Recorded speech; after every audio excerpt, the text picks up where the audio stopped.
অনেক দিন যাবৎ থাইল্যান্ড যাওয়া হচ্ছে না। থাইল্যান্ড যাচ্ছি না নানান কারণে। চায়না ঘুরে আসলাম, এরপর ইন্ডিয়ান ভিসা চালু হবে সে প্রত্যাশায় ছিলাম। তারপর ইন্ডিয়াতে একটা ট্যুরও দিলাম। এখন থাইল্যান্ড যেতে চাচ্ছি এপ্রিল মাসে। এপ্রিল মাসের ধরেন 15-16 তারিখের দিকে যেতে চাচ্ছি। 15-16 বা 13-14 দিকে যাব, 18-19-এ ফেরত আসবো, 4-5 দিন থাকবো।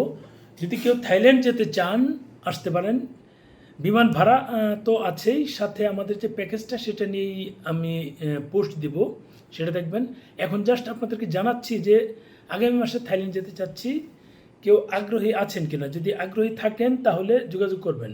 বিমান ভাড়া যা আসে তাই আপনারা দিবেন। আর আমার প্যাকেজ যেটা থাকে সেটা একটা, আমি প্যাকেজটা কী কী থাকবে, যদি আপনারা এই পাতায় যান 3 রাত থাকবেন, 3 রাত থেকে আপনারা চলে আসবেন, এটা হতে পারে।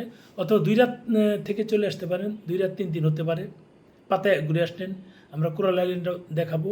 আর যদি মনে করেন যে না আমরা এই 4 রাত 5 দিন থাকবো, 2 রাত পাতায় 2 রাত ব্যাংকক, সেটাও পারেন। সেটা নিয়েও আমি প্যাকেজ দিব। দিয়ে যে আপনাদের কত খরচ হয় সেটা জানাবো। কাজেই একটু দ্রুত যোগাযোগ করবেন। আমি আজকেই এই পোস্টটা দিচ্ছি, কালকে বিস্তারিত দিয়ে দিব। আপনারা একটু যারা যাবেন অন্তত নাম্বারটা দিয়ে দিবেন।